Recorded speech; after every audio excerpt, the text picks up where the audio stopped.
श्रुति sir इनके साथ भी हैं। ठीक है ma'am, you are live ma'am, please ma'am continue. But अभी 2 नहीं बजे, चलो ठीक है। Sir, are the students connected? Yes ma'am, 12 students available. Okay, sure.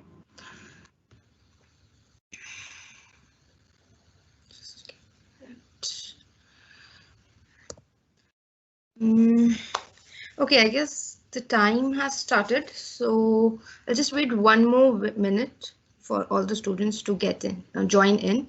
Then we'll start the unit 3rd, that is exploring drama of English language through literature. And at the end of the class, you will get 15 minutes for your answer session. Okay, and just a quick recap for all of those who are here right now, that we have completed our unit 1st, okay, in the past 2 classes. This is the 3rd class of English language through literature 2nd. ठीक है, so this is the 3rd class जिसके अंदर हम exploring drama पढ़ेंगे basically. ठीक है, this is the starting of unit 3. If you have missed your unit 1st and unit 1st classes, first 2 classes, if you have missed those, you can get the material on the following access link जो तुम्हें screen के नीचे अपने दिख रहा होगा. On this slide सबसे नीचे जो है access link, उधर तुम्हें सारी की सारी basically अपनी मटेरियल मिल जाएगा which I have uploaded, जहां से मैं तुम्हें ये पढ़ा रही हूँ, so that you don't have to take screenshots of the following slides. ठीक है, plus also the recording of these lectures will be uploaded on SOL site, so you can go through it again. ठीक है, but in the meanwhile, at least get hold of these material which I have uploaded. I have uploaded all the material, basically your unit materials of SOL, as well as these PDFs from which I'm teaching you. Okay, so and your suggested reading materials जो है तुम्हारे suggested reading materials वो भी uploaded हैं उसके ऊपर. You can read those in the meanwhile. Okay, so and one more very important thing, this access link will only be active for 1 week after your classes end. Okay, तो जब तुम्हारी classes पूरी की पूरी दिसंबर में खत्म हो जाएंगी इंग्लिश लैंग्वेज थ्रू लिटरेचर की, उसके सिर्फ 1 हफ्ते आगे तक ही ये खुला रहेगा. So download all the material. ठीक है, उसको डाउनलोड करके रखो अपने पास एंड प्लीज संभाल के रखो ताकि बाद में तुम्हें दिक्कत ना आए. And if you have some queries, you can contact me. ठीक है, तुम इधर ही माइक्रोसॉफ्ट टीम्स पे ही मैसेज कर सकते हो with your queries. Okay, so let's start this unit 3 exploring drama, जिसके अंदर what we will be doing is हम इन सारे के सारे पॉइंटर्स को गो थ्रू करेंगे. This is just an overview कि हम इस यूनिट के अंदर क्या करने वाले हैं. दिस इज द बिगेस्ट, मतलब बहुत ही लॉन्ग है ये वाली यूनिट 3, जिसके अंदर हम ड्रामा के बारे में पढ़ेंगे कि ड्रामा एक्चुअली में है क्या. ठीक है, एलिमेंट्स क्या हैं ड्रामा के, how to analyse a dramatic work, एक ड्रामेटिक वर्क को हम एनालाइज कैसे करेंगे. ठीक है, फॉर्म्स ऑफ ड्रामा. ठीक है, कि ड्रामा कितने तरीके का होता है बेसिकली. ठीक है, ड्रामेटिक डिवाइसेस कौन कौन से यूज होते हैं एक ड्रामा के अंदर. Then there is your reading, suggested reading जो है इस यूनिट के लिए, which is a play by Badal Sarkar, that is beyond the land of Hattamala. ठीक है, it is a comic play जो तुम्हारे उसके अंदर है, and it comes under the genre of third theatre. तो ये जो जॉनरा क्या होते हैं ड्रामास के, ये सारी चीजें हम पहले पढ़ेंगे. Then we will consider this your suggested reading. ठीक है, then we'll go through this suggested reading. तो basically main aim क्या है इस यूनिट का, why is this here, क्योंकि हम लैंग्वेज थ्रू लिटरेचर पढ़ रहे हैं. लिटरेचर के थ्रू तुम्हारी लैंग्वेज कैसे बेसिकली फर्निश होगी. तुम्हें लिटरेचर के बारे में सब कुछ पता होना चाहिए कि लिटरेचर कितने तरीके का होता है, क्या क्या आता है उसके अंदर. ठीक है, सो we are done with our life narratives which was unit 1st. ठीक है, यूनिट 1st के अंदर हमने लाइफ नरेटिव्स पढ़े थे कि लाइफ नरेटिव्स कितने तरीके के होते हैं. ठीक है, क्या क्या होते हैं, कैसे कैसे लिखते हैं उन्हें. ठीक है, तो now in unit 3 we are doing drama, कि ड्रामा कैसा होता है, कितने तरीके का होता है, कैसे लिखा जाता है. ठीक है, और उसके अंदर कौन कौन से इंपॉर्टेंट एलिमेंट्स होते हैं. Okay, so drama, basically drama को हम कहते हैं that it is an imitation of life. ठीक है, drama is known as imitation of, drama का मतलब होता है प्ले. ठीक है, जो प्ले है वो it is suppose to be enacted.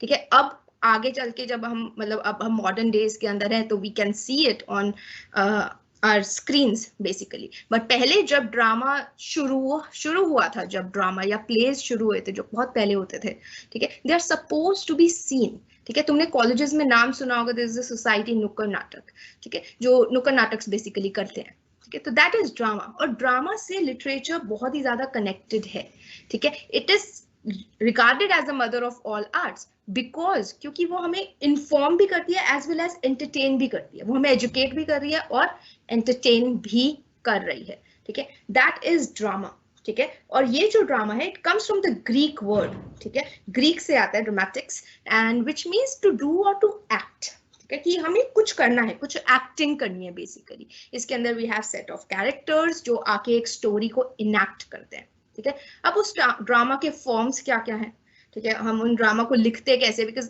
Drama ये एक नॉवल की तरह तो हो नहीं सकता, राइट। मतलब जैसे हमने पिछले लाइफ नरेटिव्स फॉर एग्जांपल अभी हमने करे हैं, सो लाइफ नरेटिव्स की तरह ड्रामा नहीं हो सकता, they are both very different things. और उनमें डिफरेंस क्या है, क्यों है वो different, first of all that question you will be tackling with. And second कि हम नॉवेल्स को कैसे रीड करते हैं और ड्रामास को कैसे रीड करते हैं, ठीक है। जब हम एक प्ले पढ़ रहे होते हैं, सिमिलरली जस्ट लाइक हम एक पोएम पढ़ रहे होते हैं, तो जब हम एक प्ले पढ़ रहे होते हैं उसके अंदर भी हम टोन्स का यूज करते हैं काफी सारी, ठीक है। तो वो सारी चीजें हम देखेंगे कैसे एक्टर्स जो है वो एक्ट कर रहे हैं, अपना पार्ट निभा रहे हैं, ठीक है, they are telling us a story, and narratives हैं, उसके अंदर डायलॉग्स हैं, हर एक एक्टर को एक डायलॉग दे रखा है। तो ये सारे छोटे छोटे एलिमेंट्स हैं ऑफ ड्रामा जो हम आगे डिटेल के अंदर अभी पढ़ेंगे, okay. So this person John Dryden, he is a very famous critique as well as a poet as well as a dramatist, ठीक है। ड्राइडन जो है उसने ड्रामा की एक बहुत अच्छी सी डेफिनेशन दी है, which is a play is just and lively image of human nature. It is just and lively image. जो हमने पीछे पढ़ा था ये वाला point, that drama is an imitation of life. Drama is an imitation of life. Imitation का मतलब होता है copy of life, ठीक है। तो ड्रामा जो है वो बेसिकली लाइफ को कॉपी करता है। तो यहाँ पे जॉन ड्राइडन बोलता है that a play is just मतलब फेयर, यहाँ पे जो वर्ड है, just and lively image of human nature representing it's patience and humorous and the changes of fortune to which it is subject for the delight and instruction of mankind. जो मैंने पहली चीज बताई थी that it is to educate and as well as to entertain the mankind, ठीक है। तो drama is that form जिससे जो ऑडियंस है वो सबसे ज्यादा एजुकेट हो सकती है, ठीक है। उसके अंदर हम सोशल इश्यूज को डाल सकते हैं, सोशल इश्यूज को टैकल कर सकते हैं उसी ड्रामा के अंदर। तो ड्रामा लिटरेचर का इसीलिए बहुत बड़ा पार्ट बन जाता है क्योंकि उससे हमें सोसाइटी के बारे में पता चलता है। It's the imitation of life, it is just and lively image of human nature, हमें उसको देखने को मिलता है सामने सामने बेसिकली, ठीक है। डिफरेंट एलिमेंट्स क्या होते हैं अब ड्रामा के अंदर, वैसे ये बहुत बड़ा टॉपिक है elements of drama, but normally जो पहले से जब मैंने बताया था, there is one traditional drama and there is one modern drama. उन दोनों को हम सिर्फ नाम देते थे, traditional and modern drama. Modern drama जो हमारा आजकल का जैसे प्लेस चलता है, एंड ट्रेडिशनल मतलब आज से पहले से, मतलब जो शुरुआत में जैसे प्लेस चलते थे, शेक्सपियर एक्सेट्रा, ठीक है।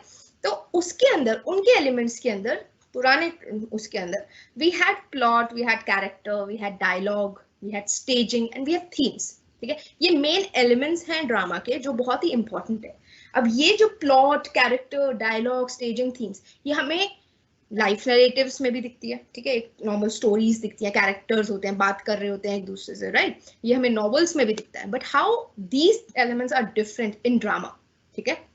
ड्रामा के अंदर जो प्लॉट होता है, दैट इज प्लॉट का बेसिकली सिंपल सा ही मीनिंग होता है जो सबको पता है, that it is the arrangement of the events in a story, ठीक है। यहाँ पे हम एक सीक्वेंस में बताते हैं, ठीक है।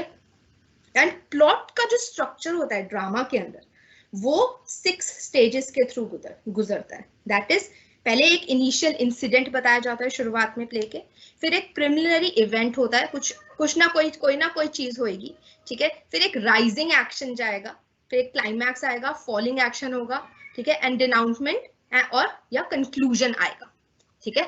सो एक प्लॉट के अंदर basically it must have a beginning, middle and and, ठीक है। एक प्लॉट के अंदर होना चाहिए ये एक प्रॉपर बिगिनिंग, फिर मिडिल के अंदर जो स्टोरी हो रही है, एंड अच्छे से एंड भी होना चाहिए वो, ठीक है।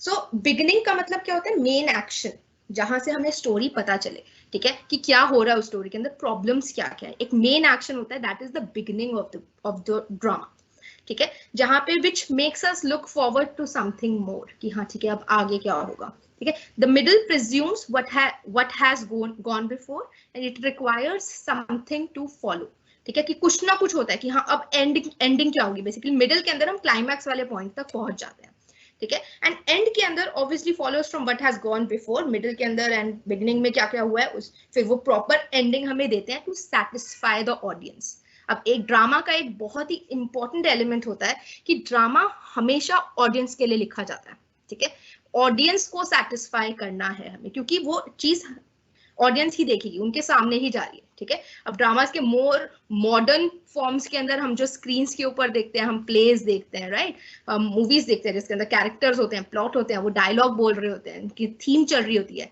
तो they are the more modernised forms of drama. But हम पहले के हिसाब से देखें तो पहले ड्रामा सिर्फ थिएटर के अंदर ही परफॉर्म होते थे, ठीक है, तो सिर्फ थिएटर के अंदर परफॉर्म होते थे और लोग उन्हें देखने जाते थे। वहां पे लोग सच्ची में मतलब सामने सामने एक्टिंग कर रहे हैं, ठीक है, तुम्हारे सामने एक्टिंग कर रहे हैं लोग, लोगों के सामने या एक्टिंग कर रहे हैं, सो दैट इज ड्रामा, ठीक है। अब मॉडर्न फॉर्म के अंदर हमारे पास प्लॉट, कैरेक्टर, स्टेजिंग के अलावा और भी चीजें ऐड हो जाएंगी, लेकिन हम एक ट्रेडिशनल ओरिजिनल ड्रामा के हिसाब से यही 6-5 एलिमेंट्स होते हैं हमारे पास ड्रामा के अंदर, ठीक है, ठीक है। सो कैरेक्टर्स, अब हमने पढ़ लिया कि प्लॉट कैसा होता है। प्लॉट शुड हैव एक, मतलब एक प्रॉपर ड्रामा के अंदर plot should have a proper beginning, middle and and, मतलब कहीं से भी शुरू नहीं हो जाना चाहिए, एक प्रॉपर अच्छे से क्लोज्ड स्ट्रक्चर होना चाहिए उसका, ठीक है। अगर कोई मूवी बीच में से शुरू हो जाएगी तो तुम्हें बेसिकली समझ में नहीं आएगी। तो वैसे ही ड्रामा होता है कि एक प्रॉपर बिगिनिंग, मिडल, एंड होना चाहिए। हर ड्रामा ऐसे शुरू नहीं होता ऑब्वियसली, बट यस उसके अंदर स्टोरी फॉर्म जो है वो पूरी की पूरी सीक्वेंस में चल रही होती है, ठीक है। या जो पढ़ने वाला है या जो देख रहा है उसको बैकग्राउंड नॉलेज होगी उस स्टोरी की कि कहाँ से शुरू हो रही है, या फिर उस स्टोरी के बीच में ही पता चल जाएगा फ्लैशबैक्स के अंदर, ठीक है, ठीक है।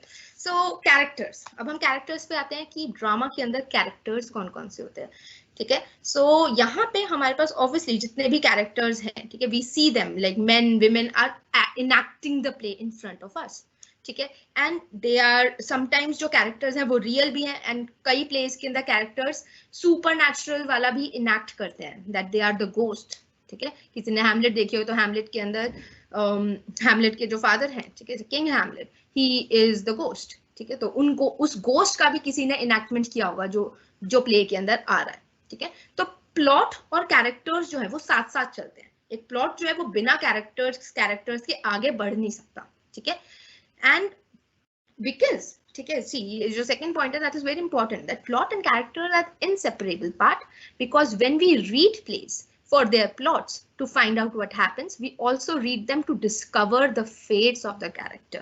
हम देखते हैं कि उन कैरेक्टर्स के साथ क्या हो रहा है उस स्टोरी के अंदर, ठीक है, तभी हम बेसिकली पूरी की पूरी स्टोरी बना पाएंगे, ठीक है। तो कैरेक्टर्स जो है वो क्या करते हैं, characters bring play to life. Characters जो है वो एक प्ले को बेसिकली क्या देते हैं, लाइफ देते हैं, ठीक है, उसको जिंदा करते हैं एक टाइप से, ठीक है। So there are major characters, there are minor characters, there are some static, dynamic, flat and round character. These are the type of characters जो हमें प्ले के अंदर दिखते हैं, ठीक है। सो मेजर कैरेक्टर्स बेसिकली जिनको हम प्रोटैगनिस्ट बोलते हैं, या protagonist is the hero of the play, ठीक है, ऑफ ऑल और ऑफ एनी स्टोरी, ठीक है, यानी जिस भी स्टोरी का कोई हीरो होगा, मेन कैरेक्टर होगा, जिसको हम बोलते हैं प्रोटैगनिस्ट, ठीक है।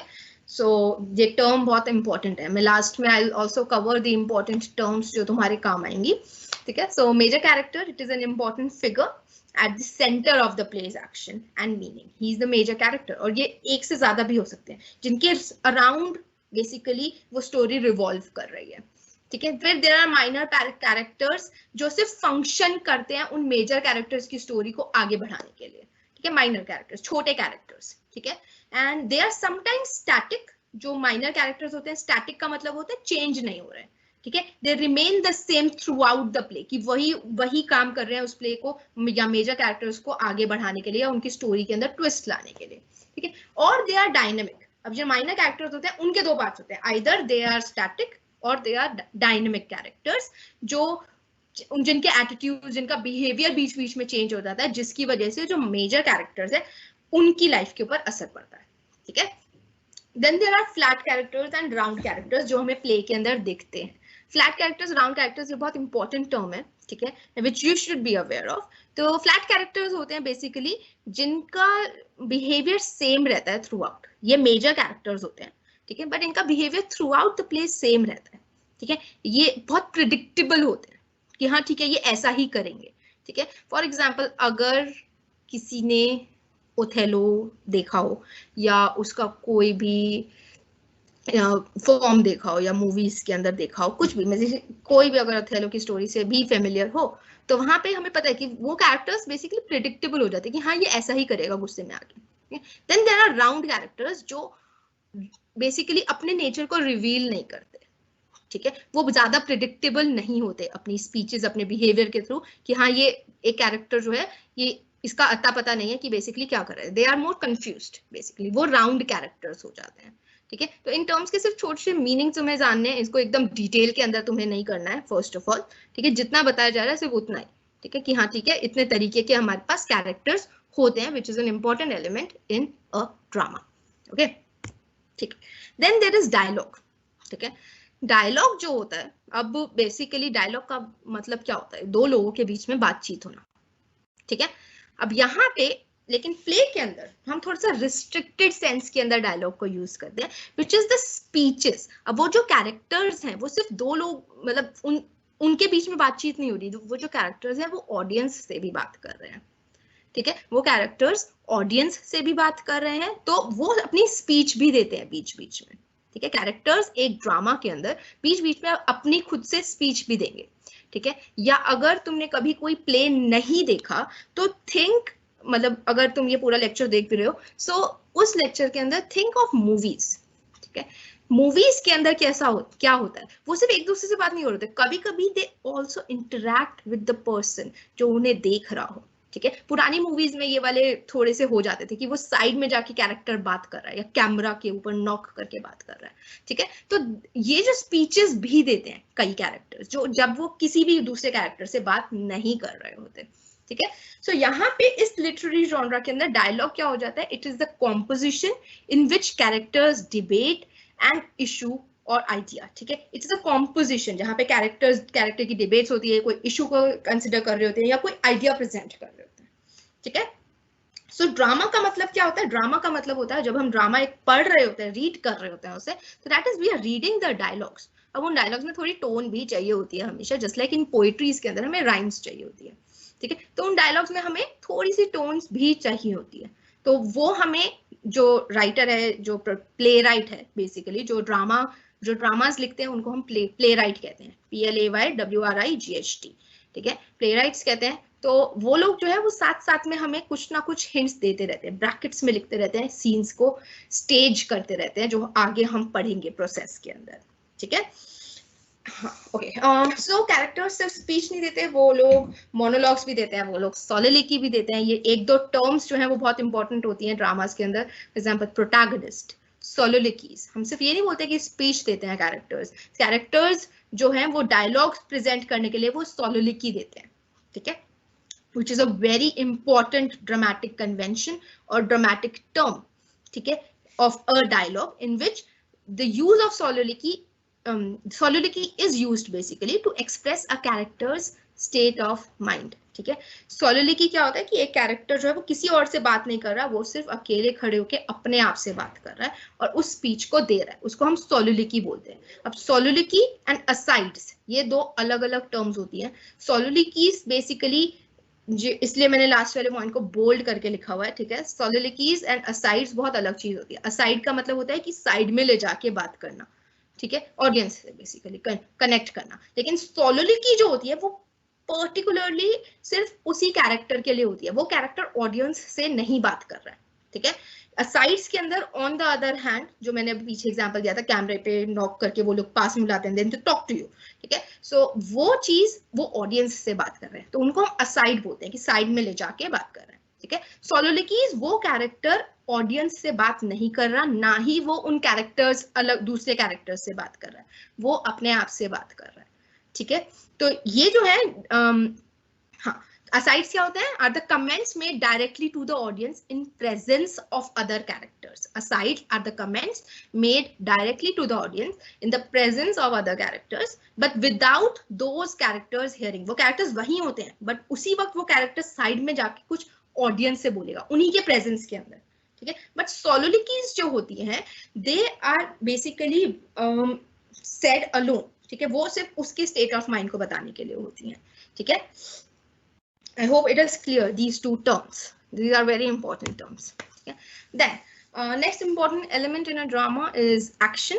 Okay, drama जो होता है, which is very different from other genres of literature. Obviously, it is very different. It is not like कि हम novel लिख रहे हैं, या हम कोई short story लिख रहे हैं, या हम कोई autobiography या biography लिख रहे हैं जो हमने पिछले यूनिट्स के अंदर पढ़ी थी, ठीक है?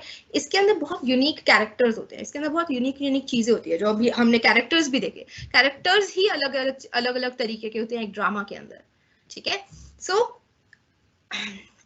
ओके, तो उसके अंदर उन कैरेक्टर्स का नेचर बताने के लिए अलग अलग चीजें हमें करनी पड़ती हैं, ठीक है? तो एक्शन जो होता है, एक्शन का मतलब होता है यहाँ पे कि वो जो स्टोरी है वो चलते जानी चाहिए, ठीक है? स्टोरी बीच में कभी हॉल्ट नहीं होती, ओके? अगर फॉर एग्जाम्पल अ मूवी, ठीक है, एक मूवी के अंदर तुम्हें किसी ने कोई मतलब अच्छी सी स्टोरी से शुरू हुआ वो, ठीक है कुछ हो रहा है, पर बीच में एकदम फ्लैट हो गया अगर, ठीक है, कुछ आगे बढ़ा नहीं, कुछ कैरेक्टर्स ने कुछ किया नहीं उस चीज को सॉल्व करने के लिए या उस प्रॉब्लम को सॉल्व करने के लिए या किसी से रिवेंज लेने के लिए, राइट, एकदम फ्लैट हो गया, तो you will lose your interest. तो एक्शन का मतलब होता है उस प्ले की स्टोरी चलते जानी चाहिए, उसके अंदर एक्शंस होते जाने चाहिए, ठीक है। अगर वो जो प्रोटैगनिस्ट है या हीरो है उसके साथ कुछ गलत हो रहा है तो उसको रुकना नहीं चाहिए, उसको कुछ ना कुछ स्टेप्स लेते जाने चाहिए, ही शुड प्लान समथिंग, और जो हमें जो ऑडियंस को पता चले जिससे स्टोरी इंटरेस्टिंग हो।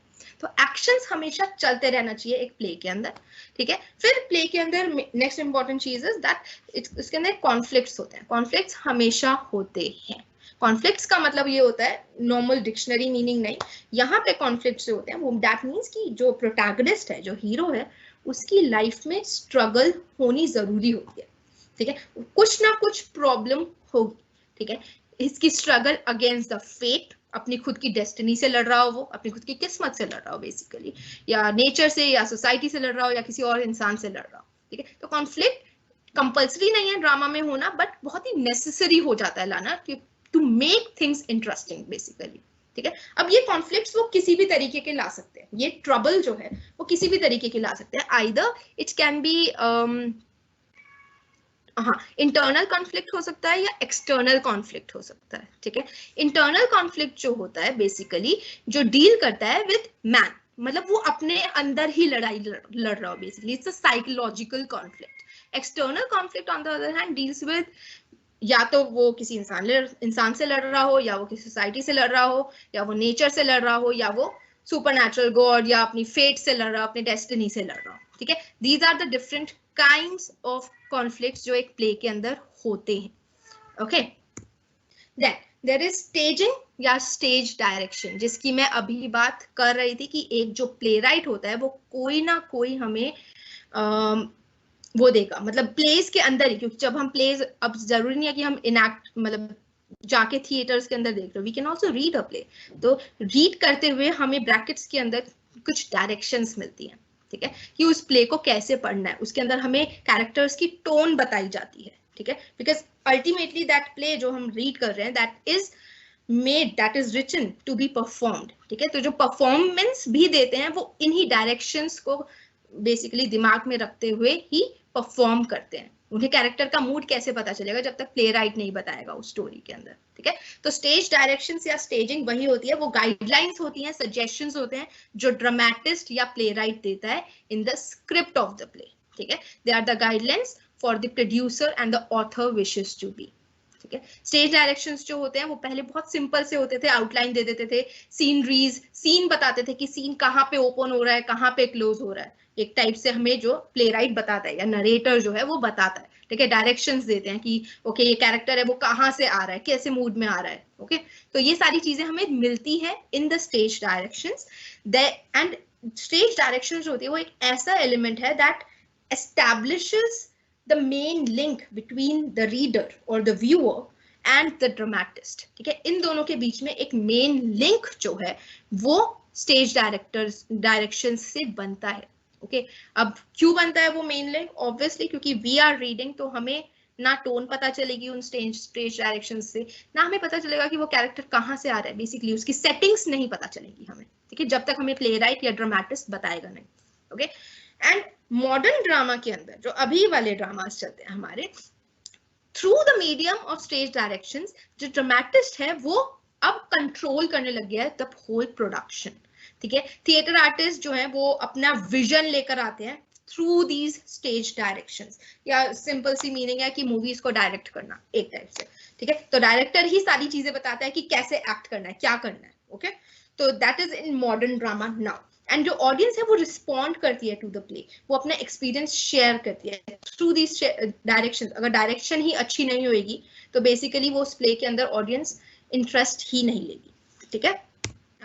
Then there is theme. अब हर एक प्ले के अंदर एक्चुअली थीम जो है it is a very universal concept, वो हर जगह पे आता है, ठीक है। It we read it in novels, we read it in poetry and we read it in dramas, ठीक है। थीम जो है that is the main idea जो हमें वो ड्रामा या वो स्टोरी पढ़ के, मतलब जिसके ऊपर वो स्टोरी बेस्ड होती है, ठीक है। So playwright has to formulate a theme, ठीक है। एंड फॉर्मुलेट मतलब बनानी पड़ती है उससे वो थीम, ठीक है, which involves abstracting from it a generalizable idea, एक general idea, एक notion of theme ही यही होता है, एक general idea जिसके आसपास वो पूरा plot बनाता है, जिसके आसपास वो पूरी story चल रही होती है, ठीक है। And this is not to suggest that it is not rewarding or useful to attempt to identify a central idea. Obviously, जब तक हम वो पूरा play नहीं पढ़ लेते या देख नहीं लेते तब तक हमें वो general idea नहीं पता चलता, ठीक है। For example, बहुत सारी movies अब आती हैं with the social issues, ठीक है, बहुत सारी मूवीज सोशल इशू के लिए आती हैं, तो वो सोशल इशू जो है वो उनका थीम बन जाता है, मेन थीम जिसके आसपास वो पूरी की पूरी स्टोरी बेस्ड है। उधर से वो हिल नहीं सकते उस आइडिया से, ठीक है। उस आइडिया के अराउंड ही उन्हें सर्कल सा बनाना पड़ता है जिसके अंदर वो स्टोरी निट करते हैं एक टाइप से, ठीक है।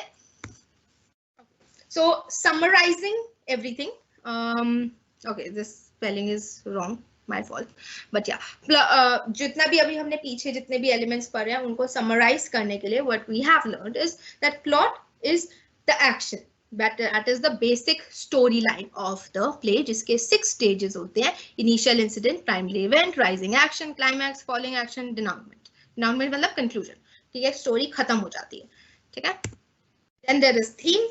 Theme means the meaning of the play, जो हमने पढ़ा था, ठीक है, अभी जो हमने पढ़ा था, basically theme that is a main idea or the lesson to be learned from the play, from the story, ठीक है, जिसके अंदर we can see general themes क्या होती है: conflict between two people, conflict between man and a supernatural power, conflict between the man and himself. ये सारे conflicts भी हमें themes के अंदर दिखते हैं, ठीक है। Then there is characters, ठीक है, जो people बेसिकली ऑब्वियसली हमने जितने सारे कैरेक्टर्स देखे थे, हमने देखा था प्रोटैगनिस्ट, एंड जैसे प्रोटैगनिस्ट मेन हीरो होता है वैसे ही antagonist is kind of a villain, opposite of that hero is the antagonist, ठीक है। Flat and round characters, static dynamic, there are then foils, stock characters, archetype characters, stereotypes, typical characters, okay, for example clowns आ जाते हैं, stock characters का मतलब होता है, या foils का मतलब होता है जो आते जाते रहते हैं लोग बीच बीच में से, ठीक है, उनका सिर्फ छोटा छोटा रोल होता है, ओके। तो ये सारे कैरेक्टर्स हमें प्ले के अंदर दिखते हैं। Then there is dialogues. Dialogues basically क्या होता है? Dialogues refers to the words written by playwright, जो हमने पढ़े थे, ठीक है। It can be asides, it can be soliloquies, it can be an exchange between 2 or more characters, ठीक है। asides and soliloquies के बीच का difference हमेशा याद रखना है, okay? Okay. Then how do we actually analyze a dramatic work? जो कि हमारे elements का ही part है। इन elements की वजह से ही हमें play को basically समझ पाते हैं, एनालाइज कर पाते हैं। एनालाइज का मतलब समझना ही होता है, ठीक है। How do we actually understand this dramatic work, ठीक है। तो वो जो 6 एलिमेंट्स थे वो हमारे को हेल्प करते हैं टू एक्चुअली अंडरस्टैंड कि हाँ ठीक है, हीरो ये है, थीम ये है इस चीज की, कैरेक्टर्स क्या क्या रोल प्ले कर रहे हैं अपना, ओके। सो लेकिन in a broader view these elements of drama, जिससे ड्रामेटिक वर्क्स को हम अंडरस्टैंड कर पाते हैं, उसको 3 मेजर आइडियाज में बांटा गया है, which is literary elements, technical elements and performance elements. इन तीनों को देख के ही हम एक ड्रामा को बेसिकली समझ पाते हैं, ठीक है। And if you want to understand this particular topic, just think about how you explain कि फॉर एग्जाम्पल तुम्हारे फ्रेंड ने एक मूवी देखी है एंड यू आस्क हिम कि वो मूवी कैसी थी, तो वो कैसे बताएगा तुम्हें कि वो मूवी कैसी थी, ठीक है। The generalized idea, the critical idea कि वो मूवी कैसी थी, बेसिकली जो हम क्रिटिकल रिव्यूज पढ़ते हैं या रिव्यू पढ़ के कोई मूवी देखने जाते हैं, ठीक है। तो वो ड्रामेटिक वर्क को इवेल्युएट करने के लिए, एनालाइज करने के लिए ये 3 एलिमेंट्स बहुत इंपॉर्टेंट होते हैं, ठीक है। सो यहाँ पे हमारे पास, क्योंकि हमने लिटरेरी एलिमेंट्स के अंदर already characters, plot, theme and dialogue कर चुके हैं, मॉडर्न थिएटर के अंदर हमारे पास 3 और चीजें जुड़ जाती हैं to look through, that is the convention, the genre and the audience, ठीक है। तो कन्वेंशन का मतलब होता है टेक्निक्स, जो प्लेराइट ने कोई ना कोई टेक्निक्स यूज करी होंगी, ठीक है, कुछ ना कुछ स्टाइल्स, कुछ ना कुछ इफेक्ट्स डाले होंगे। अगर वो सुपर नेचुरल डाल रहा है तो उसको कैसे प्रेजेंट किया गया, क्या उसने लाइटनिंग थंडर दिखा रहा है तो लाइटनिंग थंडर ढंग से करा है कि नहीं, सेटिंग ढंग से हुई है कि नहीं, दीज आर द कन्वेंशंस, ठीक है। Then there is genres, different genres होते हैं प्ले के, कुछ प्ले कॉमिक होते हैं, कुछ प्ले ट्रैजिक होते हैं, कुछ मिस्ट्री वाले होते हैं, कुछ हिस्टोरिकल होते हैं, ठीक है। या मूवीज के भी बेसिकली डिफरेंट जॉनरास के अंदर आती है, कुछ कॉमेडी मूवीज होती है, कुछ ट्रैजिक मूवीज होती है, कोई दोनों का मिक्सचर होती है, ठीक है। तो these are the genres of the play, जो हमें देखने पड़ते हैं कि किस जॉनरा के अंदर है वो, तभी हम उसको कंपेयर कर पाएंगे। हम एक कॉमेडी को ट्रेजेडी से कंपेयर नहीं कर पाएंगे, right. And then there is the audience, जो प्ले को देखती है, कि ऑडियंस को भी समझना बहुत इंपॉर्टेंट होता है, जिसके लिए वो प्ले लिखा गया है, ठीक है। अब जरूरी नहीं है कि we as an adult would like a children's movie, ठीक है, तो वो मूवी उन बच्चों को ज्यादा पसंद आएगी बिकॉज वो उस ऑडियंस के लिए लिखी गई है, ठीक है। तो बहुत सारे प्ले राइट, एक्टर्स जो है वो कंसिडर करते हैं ऑडियंस को to be the most important element of drama, क्योंकि उनके बिना उनका प्ले बेसिकली चलेगा ही नहीं, ठीक है। तो these 3 are yet another important elements जो मॉडर्न थिएटर के अंदर अब जाके ऐड होने लगे हैं, जो अब जाके बेसिकली इनको हीड मिली है कि हाँ ठीक है, इन चीजों को भी हमें देखना चाहिए in order to analyse, in order to understand a play, ठीक है।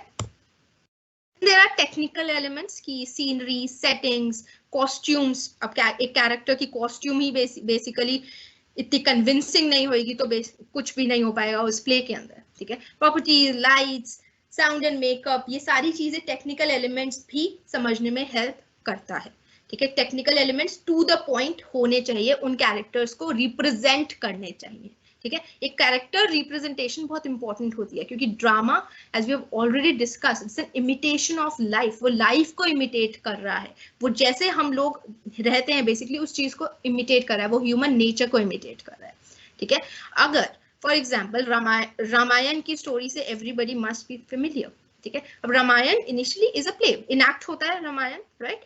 अब रावण के रोल में किसी एकदम पतले से इंसान को खड़ा कर दे, राइट, तो वो उस कैरेक्टर को जस्टिस नहीं देगा, राइट, वो रावण की तरह लगेगा ही नहीं बेसिकली, ओके। सो वो कैरेक्टर्स की सीन्स, कॉस्ट्यूम, प्रॉपर्टीज उनकी मैच करनी चाहिए जो रियल लाइफ कैरेक्टर्स हैं उनसे, मतलब बेसिकली, ठीक है। जो एक्टर्स हैं उनकी प्रॉपर्टीज, उनके वो रिप्रेजेंट करनी चाहिए टू द रिटन कैरेक्टर, ठीक है। वो रिप्रेजेंटेशन बहुत इंपॉर्टेंट होती है, तो ये नोट बनाना है तुम्हें, okay. So scenery, set, costumes, properties. Scenery is obviously, as I said, backgrounds, curtains, platforms जिसके ऊपर perform हो रहा है, ठीक है। अगर एक character जो है वो for Romeo and Juliet, right, Romeo उससे बालकनी से चढ़ के जाता है, अगर वो ना चढ़ के जाए, बालकनी ही ना बनी हो, तो वो सीन बेसिकली खराब हो जाएगा। तो इंपॉर्टेंट सीनरी सेटिंग्स बहुत इंपॉर्टेंट होती है, कॉस्ट्यूम, एसेसरीज बहुत इंपॉर्टेंट है, ठीक है। अगर वो प्ले जो है वो बहुत ही पुराने जमाने में सेट है तो उसके कॉस्ट्यूम उसी के अकॉर्डिंग होगा,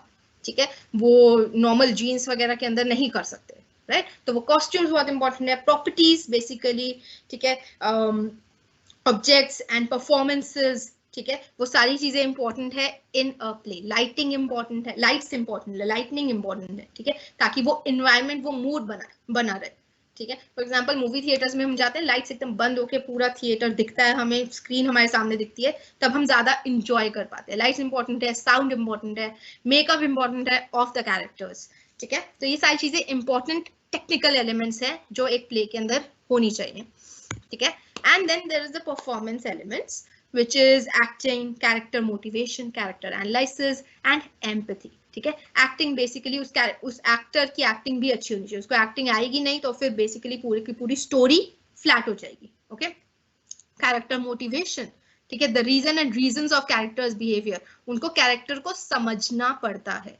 एक प्ले को इनैक्ट करने से पहले उस प्ले को पहले ऑब्वियसली तुम पूरा पढ़ोगे, उसकी स्टोरी समझोगे, उन कैरेक्टर्स को समझोगे कि what these characters are going through, तभी तुम उनको एक्ट कर सकते हो, तभी तुम उनको जस्टिस दे सकते हो। ठीक है, then there is character analysis. Character analysis होता है जो मोस्टली ऑडियंस करती है, ठीक है, कि वो कैरेक्टर कैसा था, उसने वो रोल प्ले कैसे किया, उस कैरेक्टर की स्टोरी हम तक कैसे पहुंचती है। ठीक है, and then there is empathy. ठीक है, empathy means we feel towards them, तो स्टोरी के थ्रू हम उस कैरेक्टर के बारे में, उस कैरेक्टर के लिए इमोशंस हमारे एक ऑडियंस के अंदर बेसिकली राइज होते हैं। ठीक है, कि yes they feel sad if that particular character is going through something. ठीक है, तो वो कैरेक्टर्स बहुत ही ज्यादा बेसिकली उस ऑडियंस के लिए इंपॉर्टेंट हो जाते हैं, उस कैरेक्टर को लाइफ देनी है।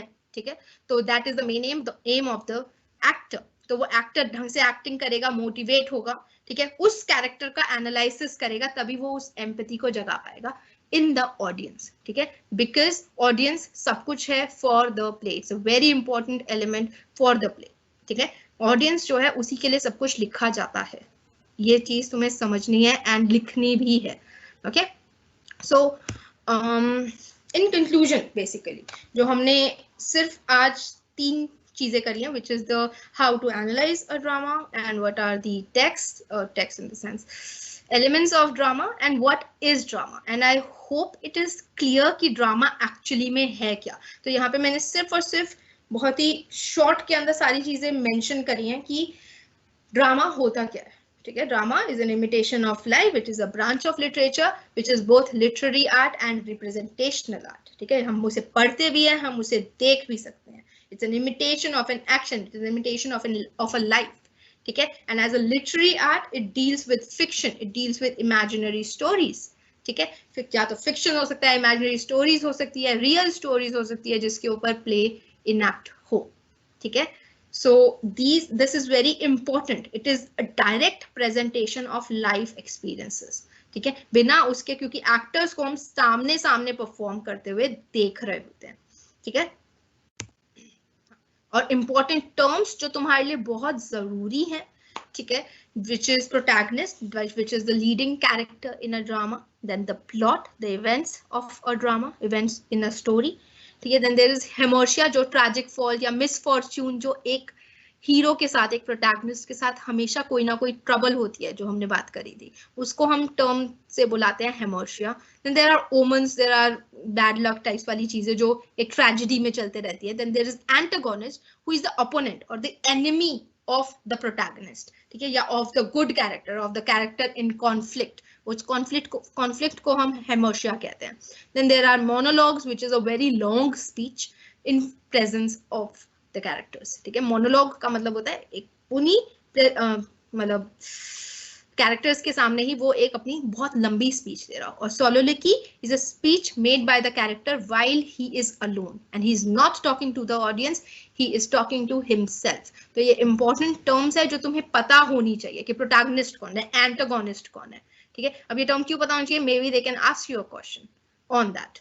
ठीक है, Then there are forms of drama जो हम next class के अंदर करेंगे, but as an overview मैं तुम्हें सिर्फ ये बताना चाहती हूँ कि forms of drama के अंदर हम सिर्फ tragedy, comedy and tragic comedy नहीं करेंगे। ठीक है, हम इनको डिटेल के अंदर करेंगे कि ट्रेजेडी के अंदर बेसिकली एक ट्रैजिक प्ले कैसे लिखा जाता है, एक कॉमेडी वाला प्ले कैसे लिखा जाता है। ठीक है, और tragic comedy which is the mixture of tragedy and comedy, जिसको हम बोलते हैं ट्रैजिक कॉमेडी, तो उसको कैसे लिखा जाता है। कॉमेडीज कितने आगे तरीके की होती है, रोमांटिक कॉमेडी होती है, सेंटिमेंटल होती है, क्लासिकल है, ह्यूमर है, मैनर्स है, ठीक है, फार्शियल है या सैटारिकल है। ओके, तो ये सारी चीजें, एंड ये सिर्फ last point is not actually that much important for you guys, but yes you should know कि कहाँ से हम चलते आ रहे हैं। ठीक है, we have many famous dramatists, English dramatists, जिन्होंने बहुत अच्छे अच्छे ड्रामास लिखे हैं। ठीक है, we have Meander, we have Molière, we have Shakespeare, we have Ben Jonson, ये सारे के सारे बहुत इंपॉर्टेंट ड्रामाटिस्ट हैं। पर तुम्हारे कोर्स के अंदर जो ड्रामेटिस्ट है वो तुम्हें बेसिकली सिर्फ और सिर्फ बादल सरकार को देखना है और उसके प्ले को देखना है। I would suggest that you go and Google something about this play और just read your material which has been uploaded on this link ठीक है, उसको रीड करो, एक बार रीड करके देखो कि ठीक है इस प्ले के अंदर क्या है, व्हाट इज दिस अबाउट, तभी तुम्हें नेक्स्ट क्लास के अंदर जब हम इससे टैकल करेंगे तो हमें पता चलेगा. We would be doing forms of drama, some dramatic devices जो प्ले राइट्स यूज करते हैं. We will be learning about the third theatre, जो टर्म है बहुत important, which is related to this play. So अगर किसी ने नहीं लिया, please take a screenshot of this particular slide जिसके अंदर लिंक है, share it with your friends also जिनको लिंक नहीं मिला है. ठीक है, मैंने भी ये शेयर किया था बहुत सारे बच्चों के साथ. तो तुम्हें बेसिकली हर क्लास के बाद, for example if I am taking this class, ये वाली PDF after this class I will upload it on this link. You have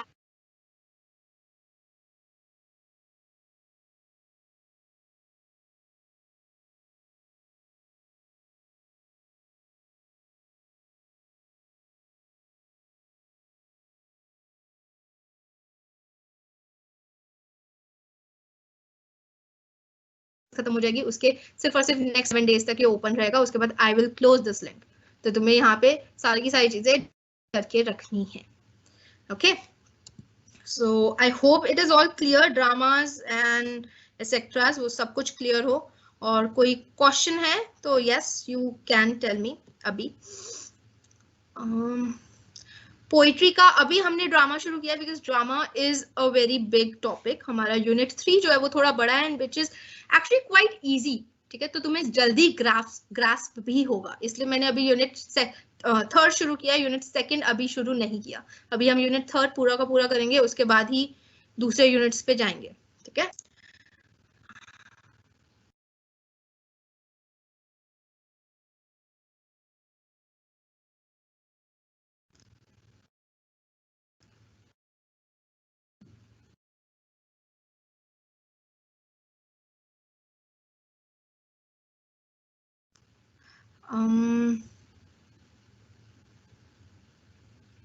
okay अगर तुम्हें यूनिट्स का भी अपना एक्सेस लेना है तो तुम एसओएल की साइट से भी सीधा जाके डाउनलोड कर सकते हो.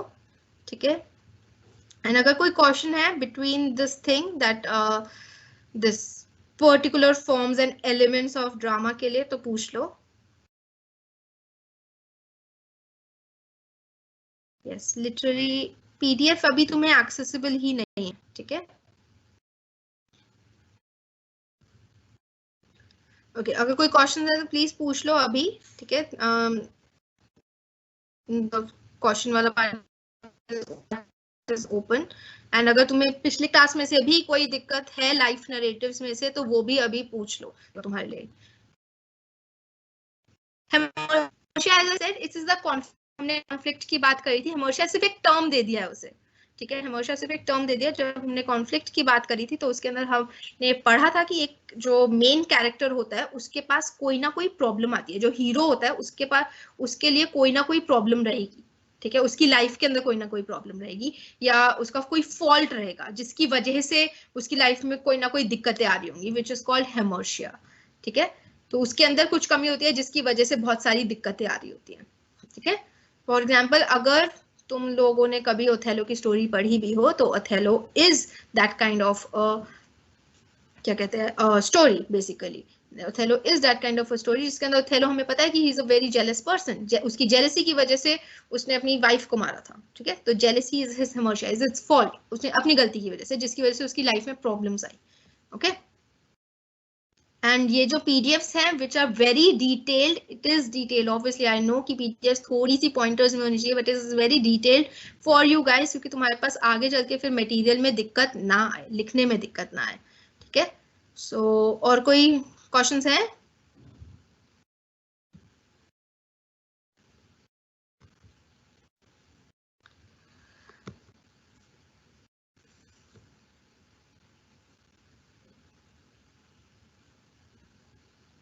अभी मैंने पीडीएफ शेयर नहीं करी है तो तुम्हें ऑब्वियसली ये वाली पीडीएफ इस क्लास के बाद मिलेगी.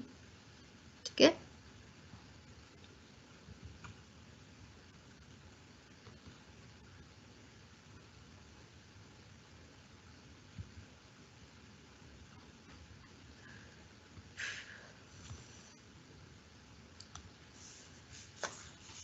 I don't थिंक सो तुम्हें और कोई दिक्कत है? Next class I guess it's on 17th आपकी तुम्हारी next class which we will be continuing this unit 3rd in your next class also. ठीक है, अगर टाइम टेबल भी नहीं है तो मुझे वो भी बता देना.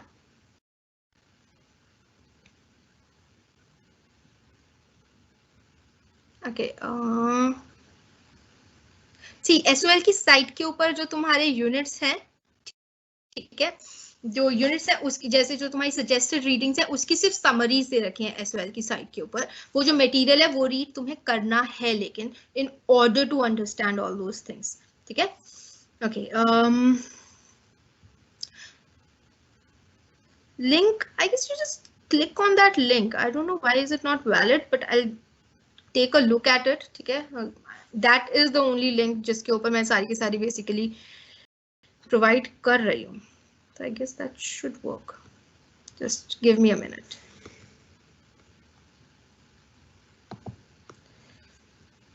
Okay.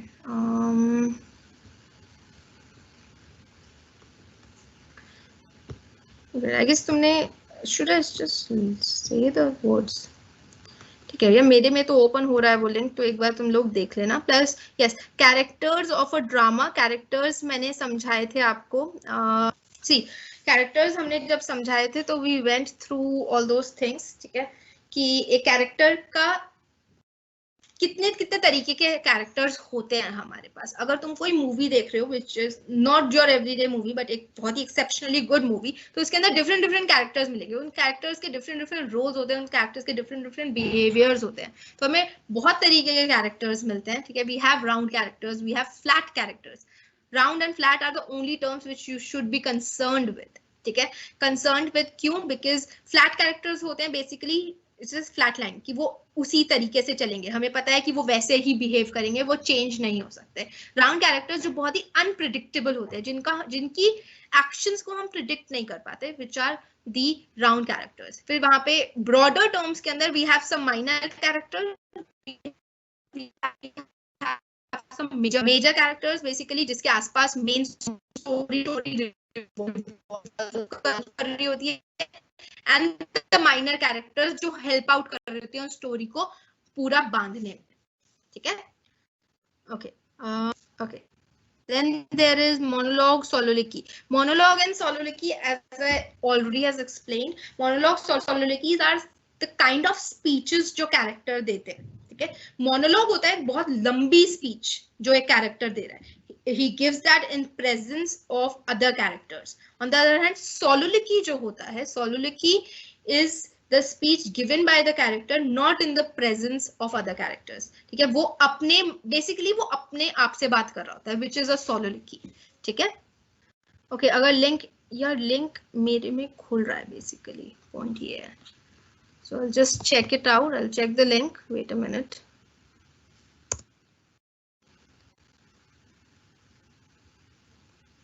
Yes, it is opening. I guess अगर तुम लोग टाइप इन कर रहे हो ये लिंक तो तुमने कुछ ना कुछ गलत टाइप किया होगा. Okay, I'll just make it a little better for you guys. Wait a minute. Just give me a minute. Okay. And I'm pasting. I'm just pasting that link for you guys so that तुम उसको open कर पाओ. Okay. तो जो अभी link मैं दे रही हूँ उसको ओपन करना, जो अभी मैं शेयर कर रही हूँ तुम्हारे साथ. ठीक है, okay. Try to access this link. Okay, वहां पे तुमने आई गेस तुमने उसका L बना दिया होगा या 1 की जगह, तो correct that, it is 1H6N. ठीक है, तो सिर्फ इधर से ही टाइप करना शुरू करो, rb.gy/gy 1H6N. ठीक है,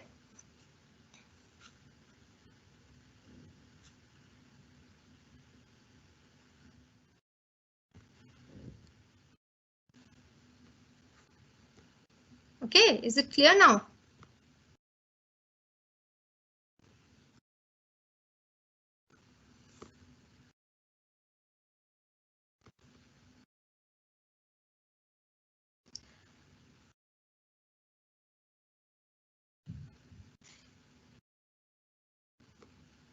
ओके, पहले मुझे बताओ कि वो लिंक क्लियर है कि नहीं है, ठीक है? Just somebody just open it and then just let me know, ठीक है? gy/gy1,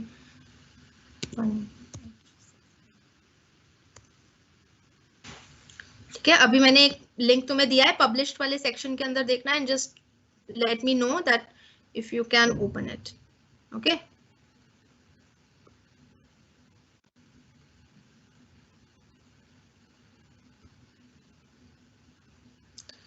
लिटरेरी एलिमेंट्स जो होते हैं वो एक प्ले के लिए बहुत इंपॉर्टेंट होते हैं, ठीक है? सो लिटरेरी एलिमेंट्स के अंदर हमने डिफरेंट चीजें पढ़ी थी, which is the plot and characters and themes and dialogues, ये सारी की सारी चीजें are the part of literary elements. Basically literature के पॉइंट ऑफ व्यू से कौन कौन से एलिमेंट्स एक प्ले के अंदर होते हैं, which is known as literary element, ठीक है? अब उसको डिटेल के अंदर, ओके, लिंक चल रहा है ना, ठीक है? So somebody asked me a question from last class which is CV and SOP, ठीक है? वो जो हमने यूनिट फर्स्ट के अंदर बेसिकली इस टॉपिक को करा था, which is curriculum vitae and statement of purpose which is SOP, ठीक है? तो इन दोनों चीजों के अंदर डिफरेंस क्या होता है? CV जो होता है, हम किसी जॉब के लिए या किसी अकेडमिकली कहीं पे अगर हम अप्लाई कर रहे हैं तो हम एक सीवी बनाते हैं जिसके अंदर हम अपनी डिटेल्स देते हैं, हम अपनी एजुकेशनल बैकग्राउंड देते हैं, ठीक है? हम अपना बेसिकली अपने रिसर्चेस, अपने हॉबीज, अपने इंटरेस्ट उसके अंदर बताते हैं, which is a curriculum vitae. And SOP on the other hand, क्योंकि करिकुलम वाइटे बहुत ही मतलब एक टॉपिक होता है, हमें बुलेट पॉइंट्स में लिखना होता है, इट इज वेरी शॉर्ट, ठीक है? हमें बहुत ही शॉर्ट, मतलब इतने सारे पेजेस नहीं भरने होते उसके अंदर, ठीक है? On the other hand statement of purpose basically हमसे तब मांगी जाती है जब हम अपनी मास्टर्स कर रहे हैं या कोई रिसर्च कर रहे हैं, ठीक है? तब हम स्टेटमेंट ऑफ पर्पस लिखते हैं, मांगी जाती है हमसे, यूनिवर्सिटी हमसे मांगती है कि अपना एक स्टेटमेंट ऑफ पर्पस लिख के दो। स्टेटमेंट ऑफ पर्पस का मतलब होता है कि आप अपना पर्पस बताओ कि आप क्यों इस यूनिवर्सिटी के अंदर या इस टॉपिक के ऊपर रिसर्च करना चाहते हो या इस पर्टिकुलर प्रोग्राम में पार्ट लेना चाहते हो, ठीक है? या इस पर्टिकुलर प्रोग्राम को पढ़ना चाहते हो, तो that is statement of purpose, ठीक है? जिसके अंदर हमें अपने रिसर्च इंटरेस्ट को बेसिकली डिफेंड करना होता है कि यस दिस रिसर्च, मैं क्यों इंटरेस्टेड हूँ इस रिसर्च के अंदर, why do I want to write it, ठीक है? अपना बैकग्राउंड की, हाँ ठीक है, हमने इस रिसर्च के ऊपर पहले कभी कुछ काम किया है कि नहीं जिसकी वजह से हमें इसके ऊपर आगे और बढ़ के काम करना है, तो that is SOP.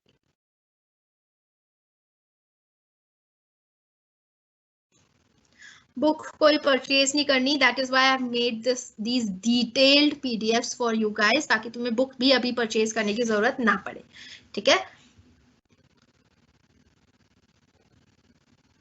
Monologue and सोलोलिकी,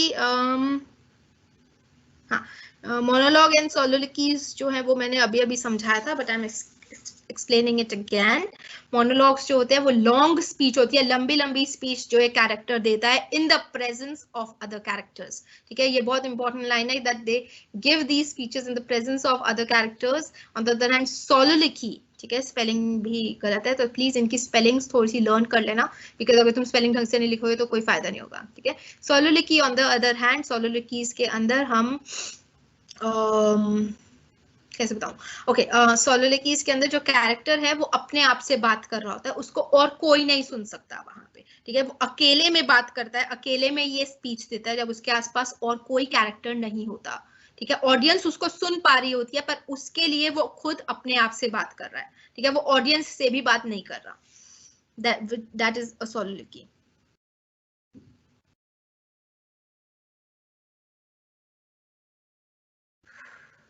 Okay, is there any other query for you guys?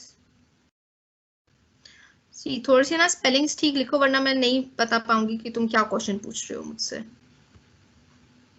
ठीक है? अगर कोई पर्टिकुलर टर्म है या कोई पर्टिकुलर टॉपिक है जो तुम्हें नहीं समझ आया, and if you want me to give you just a short summarised way कि हमने क्लास में क्या किया है, that also can be done. So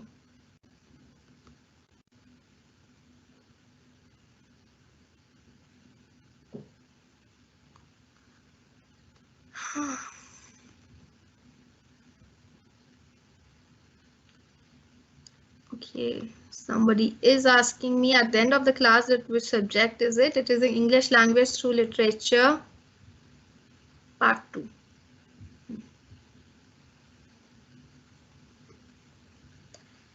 Yeah, I guess this is done. Cannot understand this question. Okay, link सबको cleared है तो वो हर क्लास के बाद मिलेगा. Next class, your next class is on 17th. ठीक है, और आपकी फर्स्ट क्लास मिस हो गई है. फर्स्ट क्लास के अंदर हमने यूनिट फर्स्ट का इंट्रोडक्शन किया था एक्चुअली, एंड हमने पूरा का पूरा सारी की सारी यूनिट्स को भी एक ओवरव्यू दिया था. So you can access those PDFs जिधर जो मैंने बनाई थी एंड मैंने जिसमें से मैं पढ़ा रही हूँ ऑन दैट लिंक जो मैंने शेयर किया तुम्हारे साथ. पब्लिश लिंक के अंदर तुम्हें दिख गया होगा एक लिंक. ठीक है, so please access that link जिधर से तुम डाउनलोड कर सको. It is very easy. ठीक है, मेरा काम है सिर्फ तुम्हें समझाना. This particular topics are very easy for you guys. ठीक है, तो थोड़ा सा पढ़ना है एंड ठीक है. एवरी क्लासेस नोट्स जो क्लास जब मैं अभी ले रही हूँ तो अभी ये खत्म होगी, इसके बाद I upload it on that link. तो उस लिंक के ऊपर तुम्हें सारी क्लासेस मिल जाएंगी, सारी पीडीएफ्स अवेलेबल होंगी. जिन फैक्ट तुम्हें एसओएल की साइट पे भी जाने की जरूरत नहीं है. तुम्हारे जो यूनिट्स हैं एसओएल की साइट के ऊपर वो भी उधर अवेलेबल है. तो यूनिट 3 का ऑलरेडी वहां पे मटेरियल अवेलेबल है एक्सेप्ट फॉर दीज स्लाइड्स जहां से मैंने अभी पढ़ाया है. ठीक है, ये मैं अभी इस क्लास के बाद अपलोड करूंगी.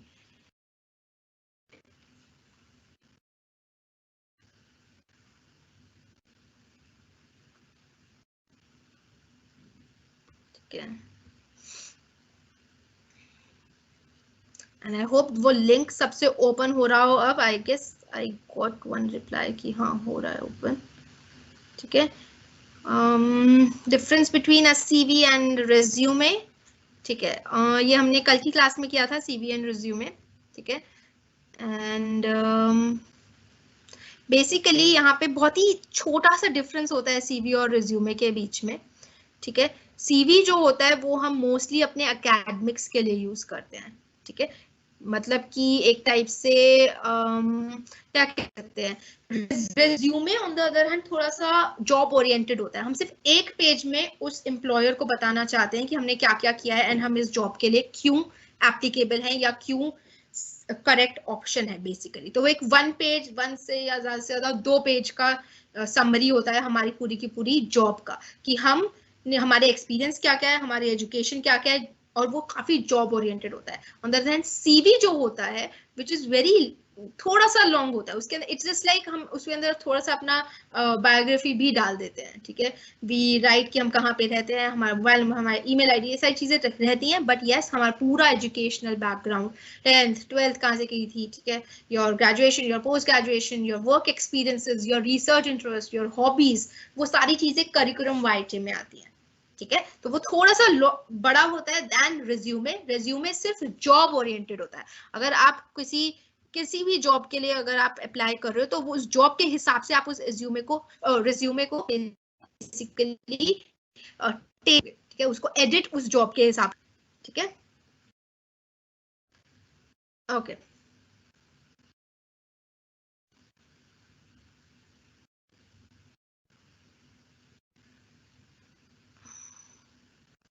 Nikhil, I do not know कि आप क्या क्वेश्चन पूछना चाहते हो. जिस पीडीएफ से मैंने अभी ये वाली क्लास ली है वो अवेलेबल अभी नहीं है, वो इस क्लास के खत्म होने के बाद अवेलेबल होगी. ठीक है, okay, you only have 5 more minutes. अगर तुम्हारे पास कोई डाउट है फॉर दिस टॉपिक, ब्राउन के बारे में कुछ ना समझ आया हो बेसिकली, तो वो पूछ लो, ज्यादा इजी रहेगा.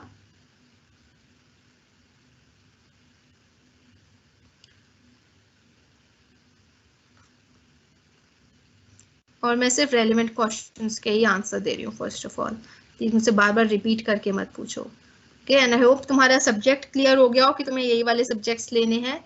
वो वाली क्वेरी क्लियर हो गई हो तो ज़्यादा अच्छा रहेगा तुम्हारे लिए, कि इंग्लिश फ्लुएंसी है या इंग्लिश प्रोफिशिएंसी है या इंग्लिश लैंग्वेज थ्रू लिटरेचर है. ठीक है,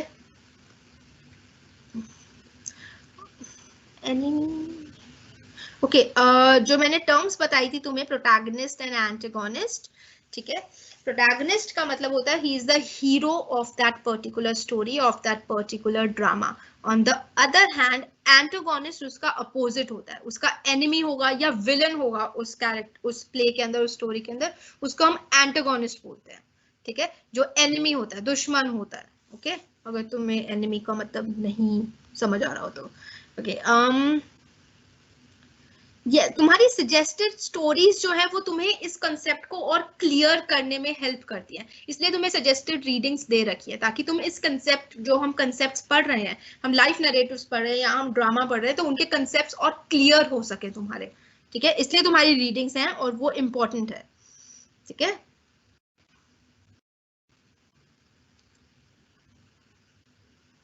ओके। यस, ड्रामा, सी कोई भी आर्ट फॉर्म, अब आर्ट जो है वो बहुत ही ब्रॉडर टर्म है, आर्ट के अंदर सब कुछ आता है, ART। ठीक है, आर्ट के अंदर सब कुछ आता है। तो वो लिटरेचर पार्ट के थ्रू अगर हम आर्ट देखें तो हम नॉवेल्स देखते हैं, हम शॉर्ट स्टोरीज देखते हैं। अब ये सारी चीजें जो है वो फिक्शन भी हो सकती है, वो नॉन फिक्शन भी हो सकती है। इन दो टर्म्स में मैंने लास्ट क्लास में भी and last to last class में भी इनफैक्ट डिफरेंस समझाया था। फिक्शन का मतलब होता है अपनी इमेजिनेशन से कोई story banana. On the other hand non fiction का मतलब होता है कि तुम रियल लाइफ स्टोरीज से इंस्पायर होकर वो स्टोरीज बना रहे हो, जो हमने लाइफ नरेटिव्स के अंदर नॉन फिक्शंस पढ़े थे।